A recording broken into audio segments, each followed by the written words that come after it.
Một tàu chiến Trung Quốc lao tới, cú va chạm thép vào thép vang rền giữa Biển Đông, và chỉ ít phút sau, mặt biển đỏ rực lửa. Trong khói đen dày đặc, lá cờ Việt Nam nhỏ bé vẫn còn bay phần phật, như một lời thách thức giữa bão tố. Khoảnh khắc ấy đã châm ngòi cho chuỗi ngày khốc liệt. Nơi đại dương yên bình bỗng hóa thành chiến trường khổng lồ.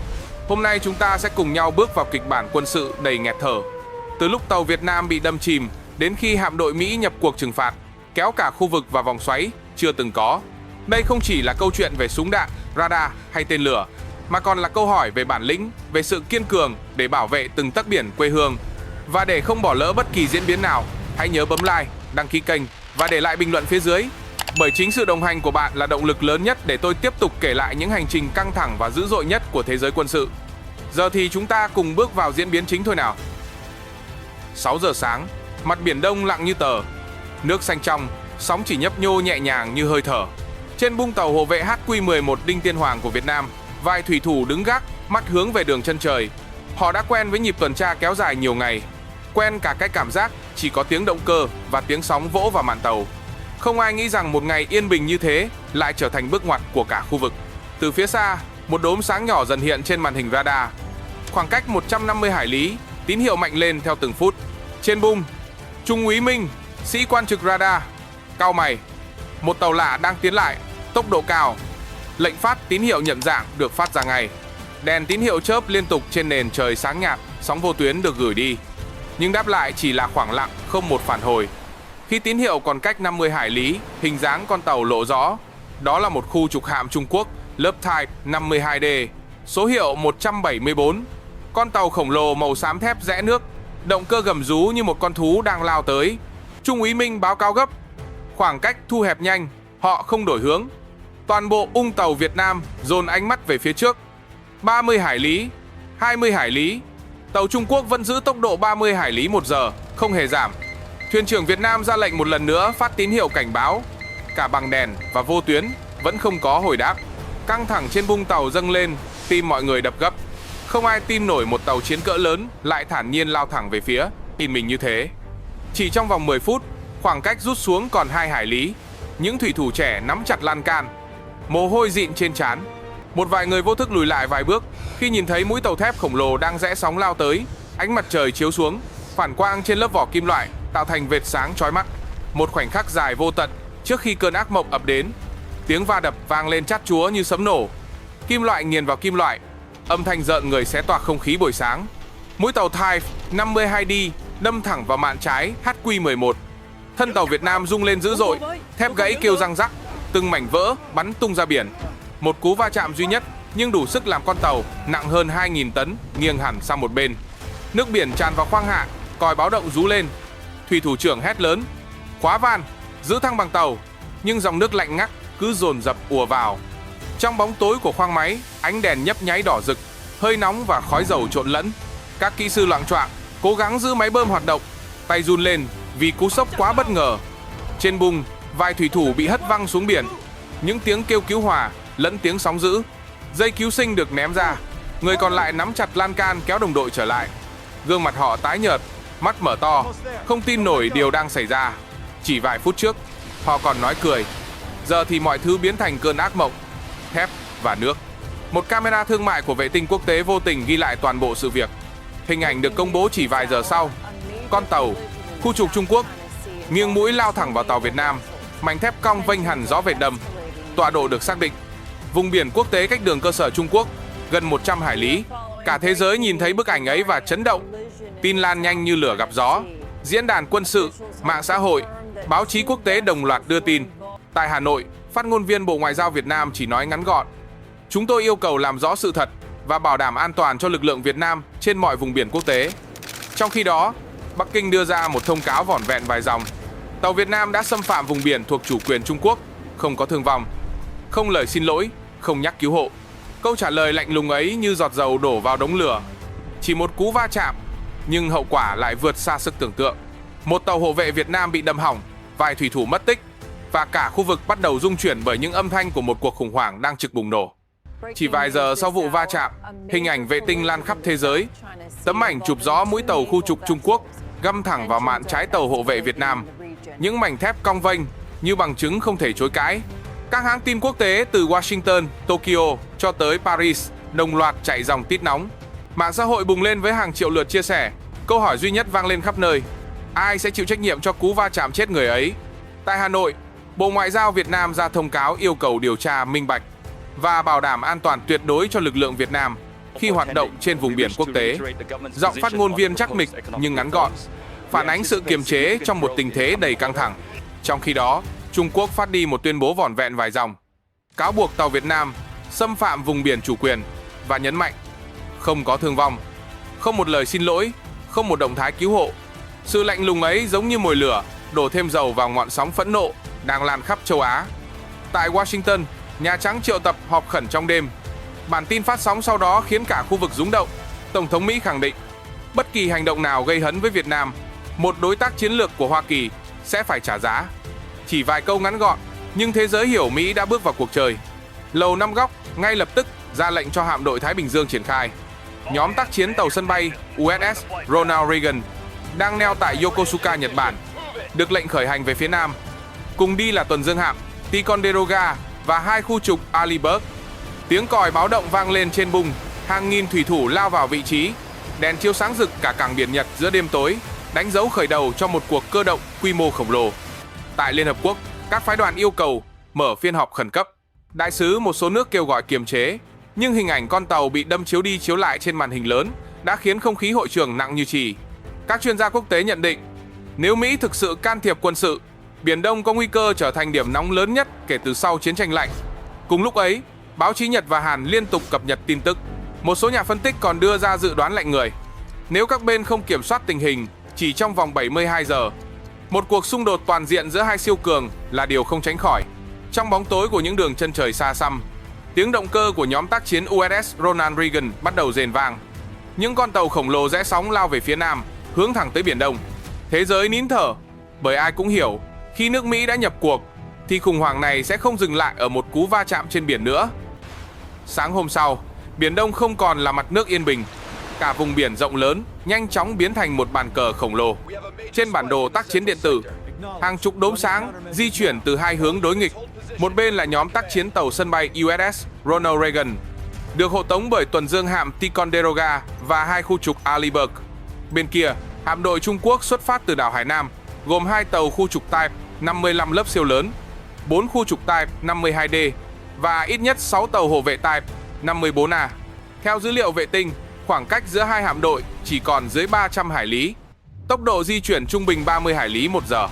Như vậy, chỉ cần chưa đầy 10 giờ, hai bên có thể đối mặt trực tiếp ở vùng biển quốc tế gần quần đảo Hoàng Sa. Trên bung USS Ronald Reagan, các hệ thống radar AN, Spy, Mode D được kích hoạt toàn bộ, quét từng dải sóng biển để nhận diện mục tiêu. Hàng loạt máy bay cảnh báo sớm E-2D Hawkeye được phóng lên, tạo thành mái vòm trinh sát từ độ cao 9.000m. Mỗi tín hiệu phát ra, mỗi đốm sáng trên màn hình đều được ghi lại chính xác, không bỏ sót bất cứ chuyển động nào. Phía Trung Quốc cũng không chịu kém. Radar Type 346A trên tàu Type 55 hoạt động liên tục, cùng với hệ thống trinh sát tần số thấp từ đất liền. Các tàu ngầm tấn công Type 93 đã rời cảng từ đêm hôm trước, lặng lẽ tiến về hướng Nam với tốc độ 20 hải lý một giờ. Mục tiêu là áp sát đội hình Mỹ từ dưới lòng biển. Khoảng cách thu hẹp từng giờ, bầu trời trên khu vực Trường Sa và Hoàng Sa bắt đầu dày đặc tín hiệu. Hàng chục máy bay trinh sát không người lái MQ-9 của Mỹ bay vòng trên cao, trong khi Trung Quốc phóng lên các UAV tầm xa WZ-7. Cả hai bên cùng giăng ra một mạng lưới do thám chằng chịt, như thể từng mét vuông mặt biển đều nằm trong tầm ngắm. Để tránh khiêu khích sớm, cả hai hạm đội giữ khoảng cách đội hình chiến thuật. Mỹ triển khai đội hình hàng ngang, tàu sân bay ở trung tâm, khu trục và tuần dương bao quanh tạo lớp lá chắn nhiều tầng. Trung Quốc lại chọn đội hình mũi tên, tàu Type 55 dẫn đầu. Các Type 52D mở rộng hai cánh, hộ vệ Type 54A tạo vòng bảo vệ phía sau. Cả hai chiến thuật đều cho thấy sự chuẩn bị kỹ lưỡng cho một cuộc chạm trán trực diện. Các đài quan sát ven bờ liên tục ghi nhận tần suất liên lạc dày đặc giữa tàu và máy bay của cả hai bên. Tần số vô tuyến chồng chéo, tín hiệu mã hóa dồn dập. Giới chuyên gia nhận định, chỉ một tín hiệu sai lệch cũng có thể kích hoạt giao chiến.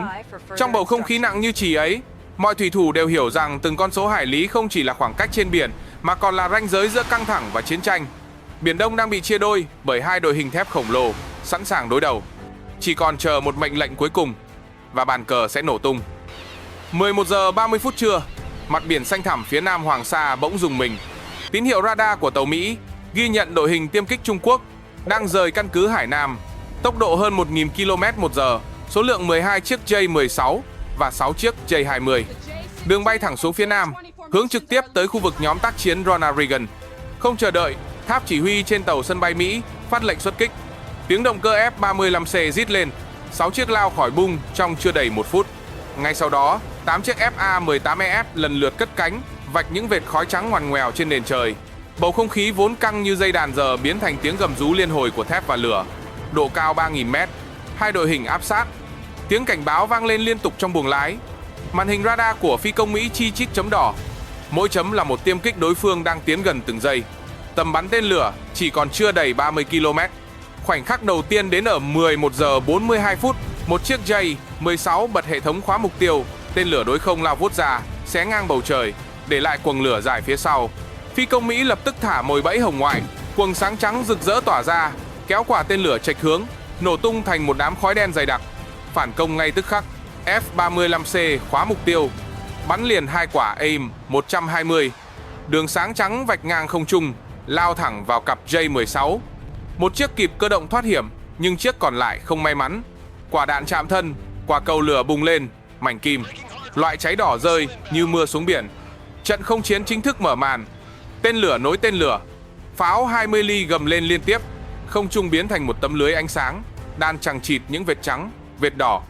Tiếng nổ dội vang, âm thanh va chạm giữa kim loại và lửa hòa, cùng tiếng gió xé rách không gian. Một chiếc FA-18 của Mỹ bị trúng đạn, cánh phải bốc cháy, thân máy bay rung dữ dội. Phi công kịp bung dù, chiếc tiêm kích lao chéo xuống biển, để lại vệt khói đen dài hàng chục km. Ở hướng ngược lại, một chiếc J-20 mất kiểm soát sau khi trúng đạn. Ánh lửa bùng lên dữ dội, khung thép xoắn cong lao thẳng xuống mặt biển sủi bọt trắng xóa. Trong chưa đầy 10 phút, 5 chiếc tiêm kích đã bị bắn hạ. Bầu trời biến thành một chiến trường khói lửa.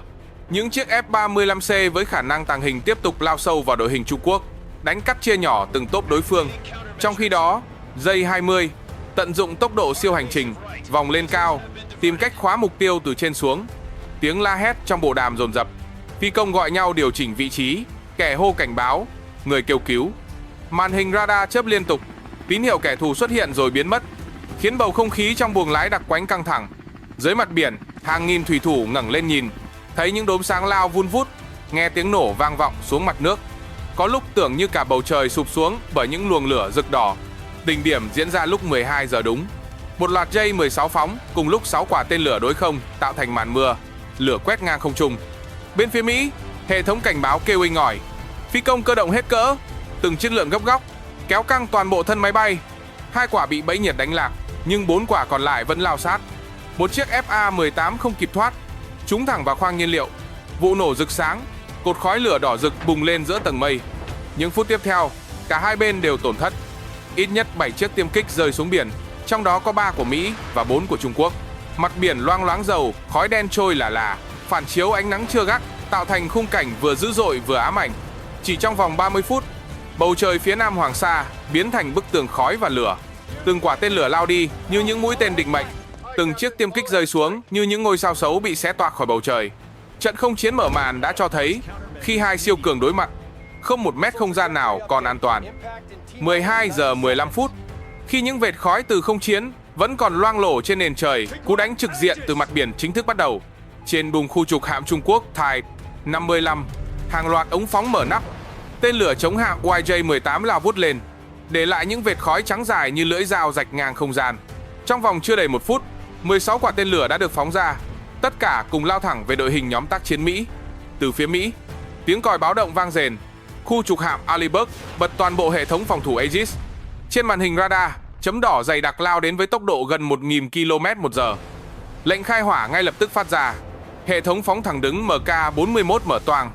Tên lửa phòng không SM-6 gầm rú rời nòng. Chúng bay cao, rồi bổ nhào xuống, chặn từng mục tiêu đang lao tới. Cuộc rượt đuổi ánh sáng diễn ra ngay trên mặt biển. Một số quả UJ-18 bị đánh chặn, nổ tung giữa không trung, tạo thành những quả cầu lửa đỏ rực. Nhưng vẫn còn vài quả lọt qua, lướt sát mặt nước. Một quả lao trúng mạng, phải tuần dương hạm Ticonderoga. Vụ nổ chấn động khiến bung tàu rung lên như động đất. Cột lửa cao hàng chục mét bốc lên. khói đen cuồn cuộn phủ kín cả vùng biển. Chưa đầy 5 phút sau, Mỹ phản công. Từ sâu trong lòng biển, tàu ngầm lớp Virginia khai hỏa 6 quả Tomahawk. Những đường sáng đỏ rực vút lên, xé toạc tầng mây thấp, rồi lao về phía đội hình Trung Quốc. Ngay sau đó, khu trục hạm Arleigh cũng phóng loạt Tomahawk thứ hai. Tiếng gầm của động cơ phản lực hòa lẫn tiếng sóng, biến mặt biển thành một sân khấu rực lửa. Mục tiêu đầu tiên bị trúng là một hộ vệ tai 54A. Quả Tomahawk lao thẳng vào khoang sau, tạo ra một vụ nổ khủng khiếp. Thân tàu rung lên, gãy gập, dầu loang loáng tràn ra, bốc cháy thành tấm gương lửa khổng lồ trên mặt nước. Tiếng kim loại vỡ dạn hòa với tiếng kêu cứu của thủy thủ vang vọng trong không gian đặc quánh khói.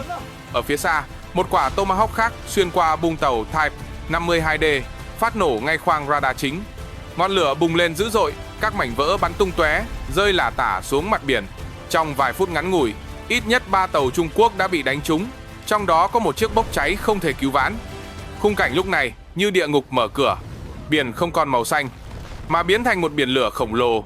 Dầu loang bắt cháy thành từng dải đỏ rực, sóng bạc đầu hòa cùng những cột khói đen dày. Mùi khét của sắt thép cháy trộn lẫn với mùi dầu, mùi thuốc nổ, mùi mặn của biển khiến không gian nghẹt thở. Âm thanh vang lên hỗn loạn, tiếng tên lửa rít, tiếng pháo hạm nổ, tiếng kim loại vỡ, tiếng người hét trong radio. Tất cả hòa thành một bản nhạc chết chóc, dồn dập, dữ dội. Từng giây trôi qua, máu và thép cùng chìm xuống lòng biển, để lại những vệt khói đen phủ kín cả chân trời. Chỉ trong vòng 15 phút, cả hai phía đều chịu tổn thất nặng nề. Một tuần dương hạm Mỹ bị thương nặng, 3 tàu Trung Quốc bị phá hủy, hàng trăm thủy thủ mất tích. Biển Đông vốn yên ả này đã biến thành nơi phán quyết bằng lửa và thép. Và tất cả mới chỉ là khởi đầu của một trận chiến dài và khốc liệt. 14 giờ chiều, toàn bộ bầu trời phía nam Biển Đông đã nhuộm đỏ bởi lửa và khói. Trên bung USS Ronald Reagan, còi hiệu rền vang, đánh dấu thời khắc Mỹ chính thức phát động chiến dịch trừng phạt Hoàng Sa. Lệnh từ Lầu Năm Góc truyền tới nhanh gọn. Vô hiệu hóa sức mạnh hải quân Trung Quốc, bảo đảm tuyến hàng hải quốc tế và an toàn cho đồng minh. Hàng chục máy bay F-35C đồng loạt xuất kích.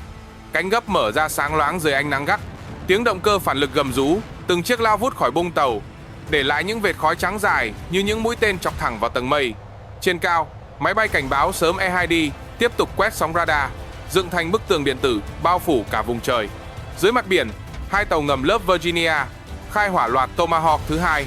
48 quả tên lửa hành trình bay theo đội hình, xé toạc màn khói, hướng thẳng vào các căn cứ Trung Quốc tại Hoàng Sa. Mỗi quả dài 6 mét, nặng gần 1 tấn, lao đi ở tốc độ siêu thanh. Ánh lửa phụt ra phía sau rực sáng như hàng chục vì sao rơi cùng lúc. Phản ứng lại, Trung Quốc triển khai toàn bộ hệ thống phòng không HQ-9 từ đảo nhân tạo. Những quả tên lửa phòng thủ bắn vọt lên, tạo thành mạng lưới dày đặc giữa không trung. Nhưng số lượng Tomahawk quá lớn, dù nhiều quả bị đánh chặn, vẫn còn hơn 20 quả xuyên qua. Những tiếng nổ liên tiếp dội xuống mặt biển, từng cột lửa cao trăm mét dựng lên. Một kho nhiên liệu bị phá hủy, radar chủ lực bị xé nát, cả căn cứ rung chuyển. Không chỉ dừng lại ở đó, Mỹ còn tung lực lượng oanh tạc từ xa. Tại đảo Guam, 4 chiếc B-1B Lancer cất cánh, mang theo hơn 40 tấn bom dẫn đường chính xác. Khi đến gần Hoàng Sa, chúng mở khoang, hàng loạt bom JDM lao xuống, chạm đất nổ tung thành chuỗi vụ nổ liên hoàn. Dưới ánh hoàng hôn, cả quần đảo rực lên như một dải sáng đỏ, khói đen cuồn cuộn phủ kín chân trời. Trên mặt biển, các khu trục Arleigh triển khai hỏa lực yểm trợ, pháo hạm 127 ly khai hỏa liên tục. Từng loạt đạn lao vút, rạch thành những đường sáng trắng chói mắt. Tiếng nổ dội lại từ thân tàu vang như tiếng trống đồng cổ xưa, hòa cùng âm thanh động cơ thép thành bản giao hưởng bi tráng. Hạm đội Trung Quốc chống trả dữ dội. Các tàu Type 52D phóng liên tiếp IJ-18, trong khi pháo phòng không gầm rít không ngừng. Bầu trời biến thành lưới lửa đan chằng chịt. Mỗi khi một quả Tomahawk nổ tung, ánh sáng lóe rực phản chiếu xuống mặt biển đầy dầu loang, khiến mặt nước lấp lánh đỏ cam như hàng nghìn mảnh gương máu. Trong vòng chưa đầy 1 giờ, ít nhất 5 căn cứ trên đảo bị phá hủy nặng. 3 tàu chiến Trung Quốc bốc cháy, còn hạm đội Mỹ chịu thiệt hại một khu trục hạm bị thương nặng. Con số thương vong lên tới hàng trăm chỉ sau 60 phút, một kỷ lục lạnh người về tốc độ tàn phá. Biển Đông lúc này không còn là vùng nước quốc tế, mà trở thành chiến trường lửa và thép đúng nghĩa. Khói bốc cao như bức tường chắn ánh mặt trời, biến cả buổi chiều thành màn đêm giả tạo. Tiếng nổ nối tiếp tiếng nổ, ánh chớp nối tiếp ánh chớp, tạo nên bức tranh sử thi khốc liệt. Một trận chiến mà mỗi quả tên, lửa, mỗi loạt bom đều mang sức nặng của lịch sử, quyết định cán cân quyền lực khu vực. Chiến dịch trừng phạt Hoàng Sa đã chính thức mở màn. Và từ giây phút ấy, cả thế giới hiểu rằng Biển Đông không còn là vùng nước xa xôi, mà là tâm điểm của một cuộc đối đầu toàn diện giữa hai siêu cường. 15 giờ 30 phút, khi pháo hạm và tên lửa vẫn còn nổ ầm ầm ngoài khơi, một mặt trận khác âm thầm mở ra. Không có khói lửa, không có ánh chớp, nhưng lại nguy hiểm không kém. Đó là mặt trận vô hình của chiến tranh điện tử. Trên bung tàu sân bay Ronald Reagan, các sĩ quan liên lạc bất ngờ nhận thấy tín hiệu radar mờ dần. Màn hình vốn sáng rực đốm đỏ này nhấp nháy liên tục. Nhiều mục tiêu biến mất bất ngờ rồi lại xuất hiện ở vị trí khác. Đài kiểm soát không lưu báo cáo sóng vô tuyến bị nhiễu mạnh. Các phi công F-35C phải dùng đến liên lạc dự phòng qua tín hiệu mã hóa. Phía bên kia, Trung Quốc đã triển khai hệ thống gây nhiễu tầm xa từ đảo Hải Nam. Hàng chục anten khổng lồ đồng loạt phát xung điện tử công suất cực mạnh, tạo thành lớp màn sóng che phủ bán kính hơn 200 hải lý. Các chuyên gia Mỹ gọi đây là bóng ma vô hình, một loại vũ khí không tạo tiếng nổ, nhưng có thể làm mù cả hạm đội. Mỗi lần radar quét, tín hiệu trả về méo mó, vỡ vụn như những mảnh kính vỡ. Hệ thống định vị GPS của Mỹ cũng bị lệch vài trăm mét, khiến đường bay của một số UAV MQ-9 sai hướng, phải khẩn cấp chuyển sang chế độ bay thủ công. Trong phòng điều khiển, kỹ sư tác chiến điện tử liên tục hét: nhiễu sóng quá mạnh, chúng ta không nhìn thấy gì ngoài sương mù số. Mỹ lập tức phản công bằng các thiết bị gây nhiễu chủ động ANSLQ-32 đặt trên khu trục hạm. Các anten phát đi sóng ngược chiều, tìm cách chọc thủng lớp màn vô tuyến của đối phương. Từ mặt biển đến tầng cao, từng đợt sóng điện tử vô hình va chạm vào nhau, tạo nên một không gian đặc quánh, như thể toàn bộ khu vực bị bao phủ bởi một cơn bão không màu. Trong lúc hai bên đấu trí bằng sóng, các tàu ngầm hạt nhân âm thầm cơ động dưới lòng biển, nhưng ngay cả sonar định vị cũng bị ảnh hưởng. Tiếng vọng trả về méo mó, khiến thủy thủ chỉ nghe thấy những âm thanh lạ, giống như tiếng gõ kim loại vang vọng trong hang sâu. Một số kỹ sư nhận định, nếu tín hiệu sai lệch kéo dài, việc phóng ngư lôi sẽ giống như bắn trong bóng tối. Từ bên ngoài quan sát, mặt biển vẫn phẳng lặng, chỉ có vài cột khói xa xa, nhưng trong lòng không gian vô hình ấy, hàng trăm hệ thống radar, vệ tinh, máy gây nhiễu đang đấu nhau từng mili giây. Kết quả của cuộc chiến này không được ghi lại bằng hình ảnh, mà bằng sự mất kết nối, bằng những khoảng trống chết người trên màn hình điều khiển. Chỉ trong vòng 20 phút, hơn 30% hệ thống liên lạc của Mỹ bị gián đoạn cục bộ. Trung Quốc cũng chịu thiệt hại. Nhiều radar bờ biển bị sóng phản công làm cháy mạch điện. Cả hai bên như đang đánh nhau trong bóng tối, không bên nào thật sự nhìn rõ đối thủ, nhưng đều biết chỉ cần sai một nhịp, cả đội hình thép sẽ thành mồi cho biển cả.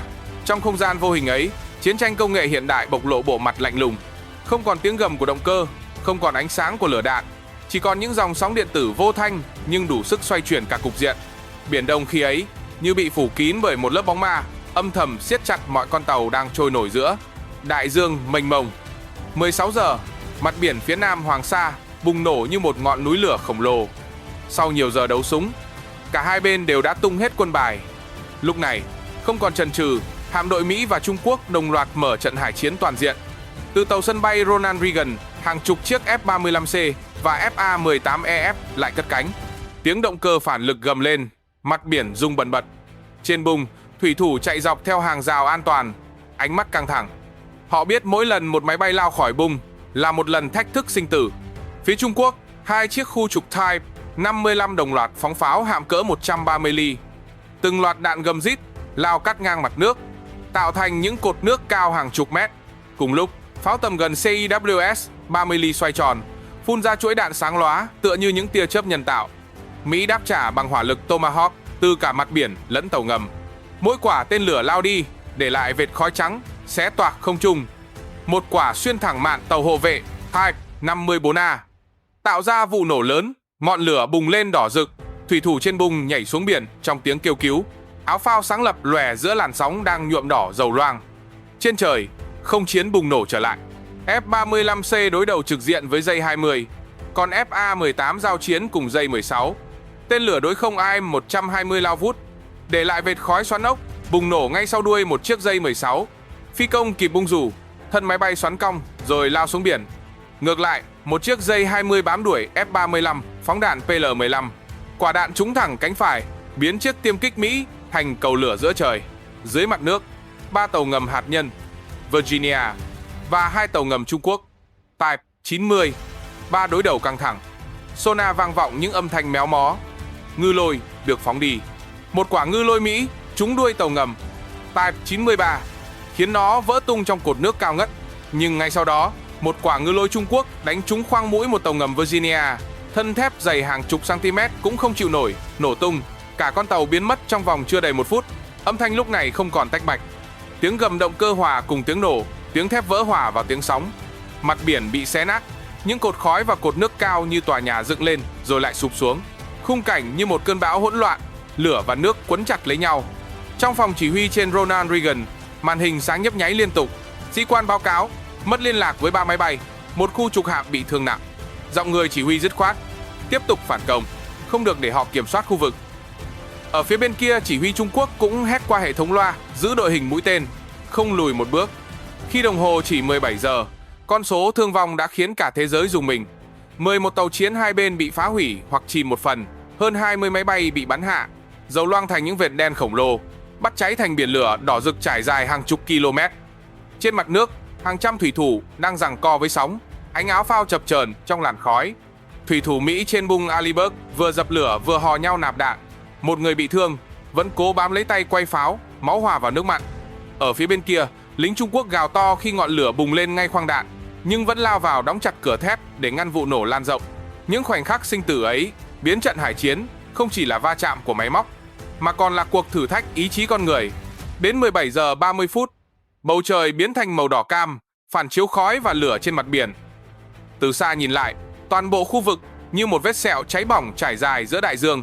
Không ai biết trận chiến này sẽ kết thúc ra sao, nhưng rõ ràng đây đã trở thành một trong những hải chiến dữ dội nhất lịch sử hiện đại.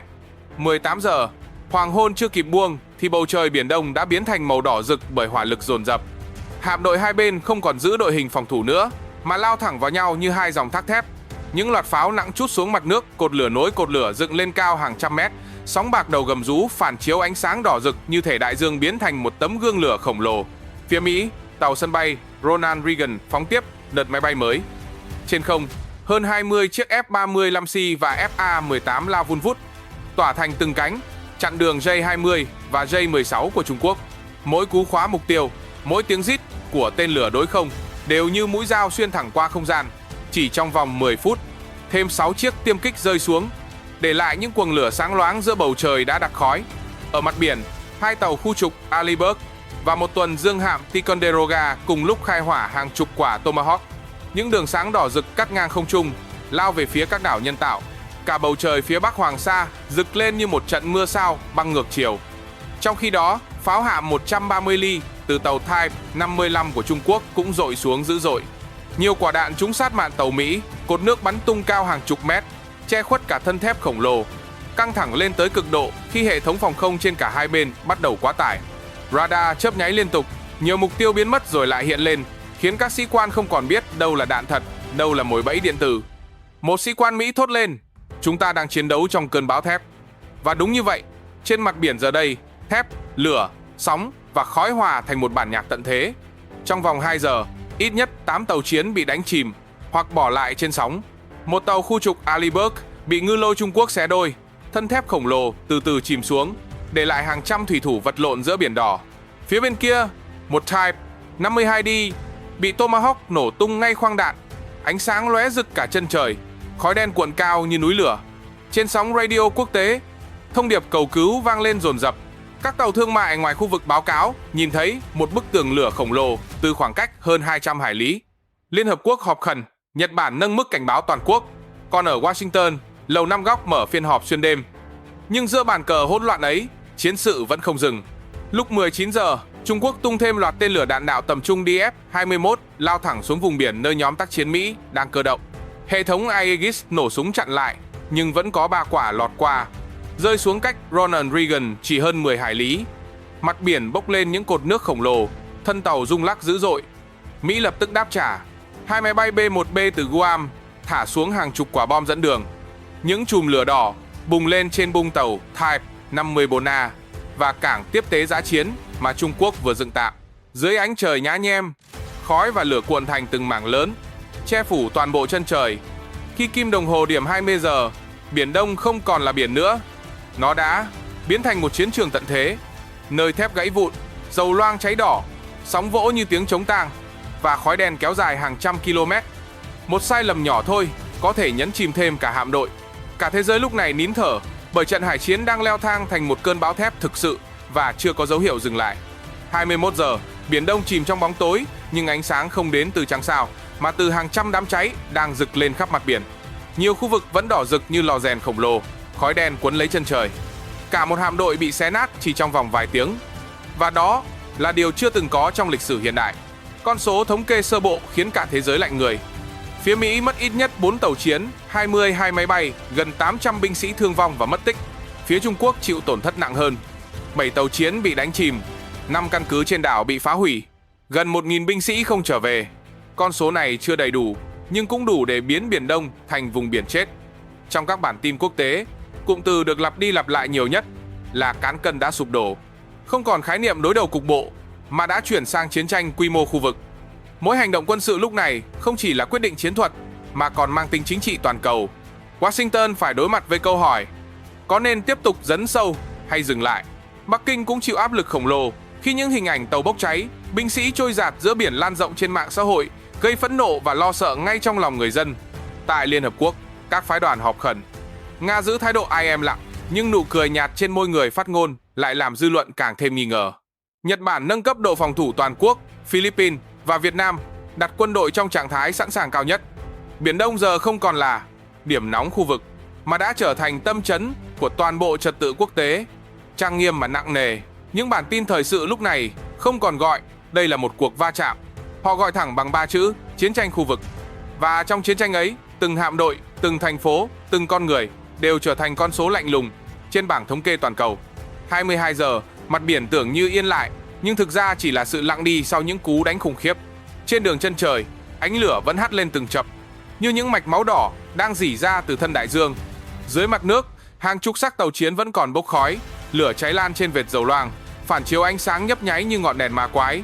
Một tàu khu trục Aliberg bị trúng đạn vào khoang động cơ, thân thép rung lên từng hồi, nước biển tràn vào. Thủy thủ gào thét trong radio. Họ cố gắng kích hoạt bơm cứu hộ nhưng vô ích. Khi đồng hồ điểm 22 giờ 10 phút, con tàu nghiêng hẳn sang mạn trái. Tiếng kim loại kêu rền, như tiếng rên cuối cùng của một con quái vật khổng lồ. Chỉ vài phút sau, toàn bộ thân tàu chìm hẳn, cột khói vẫn phụt lên từ bung, rồi biến mất dưới làn sóng đen đặc. Phía bên kia, một Type 52D của Trung Quốc cũng không thoát. Quả Tomahawk đánh trúng thẳng khoang đạn, ngọn lửa bùng lên, thổi bay cả tháp radar. Trên bung, lính thủy chạy toán loạn. Một số người lao xuống biển, áo phao phát sáng lập lòe trong khói dày. Một số kẹt lại trong khoang thép, tiếng nổ liên hoàn chôn vùi tất cả.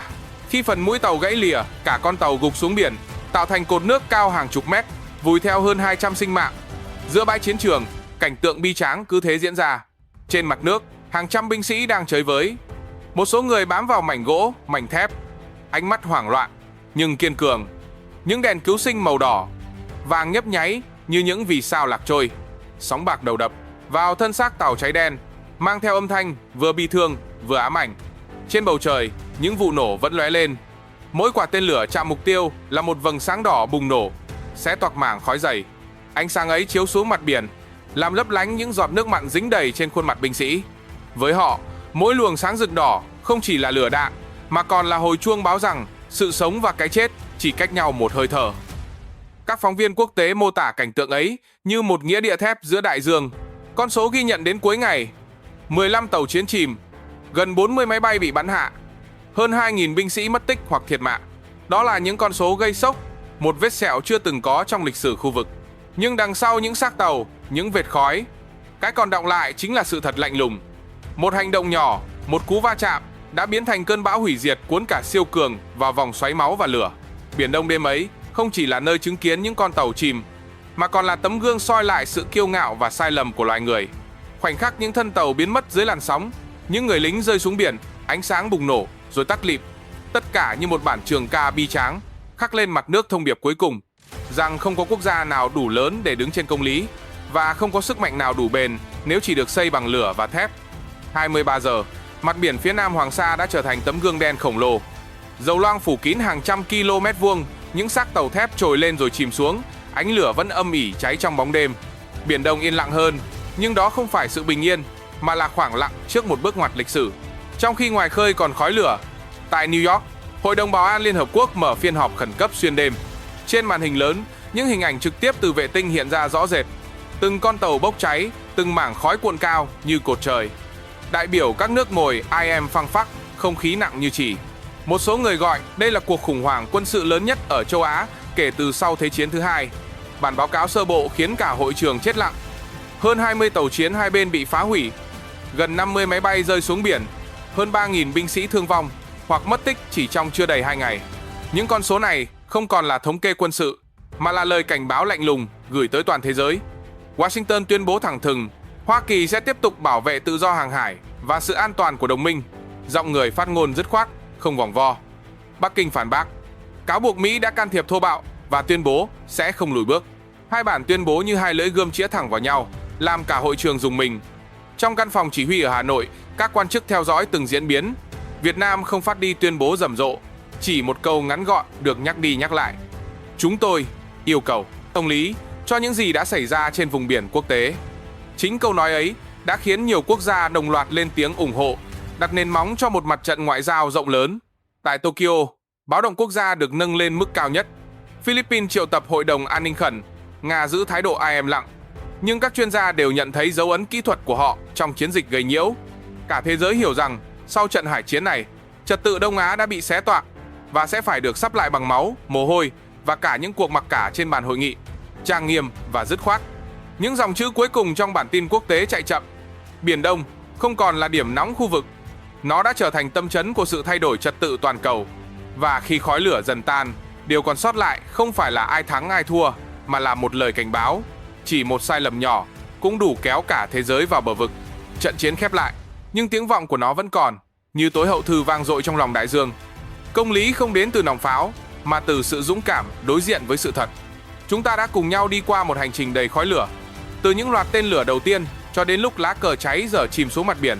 Tất cả chỉ là giả định, nhưng nó cho ta thấy một sự thật không thể phủ nhận. Chiến tranh luôn để lại mất mát. Hòa bình mới là thứ quý giá nhất mà nhân loại cần giữ. Biển Đông trong câu chuyện này không chỉ là chiến trường của thép và lửa, mà còn là tấm gương phản chiếu lòng kiêu hãnh, tham vọng và cả nỗi đau của con người. Và cuối cùng, những gì đọng lại không phải ai thắng ai thua, mà là câu hỏi: liệu chúng ta có đủ tỉnh táo để chọn hòa bình trước khi mọi thứ đi quá xa? Nếu bạn thấy video này ý nghĩa, hãy để lại bình luận, một lượt like và đăng ký kênh để cùng tôi đi tiếp những hành trình tiếp theo. Chính sự đồng hành của bạn là động lực lớn nhất để tôi tiếp tục kể những câu chuyện kịch tính nhưng giàu suy ngẫm như thế này.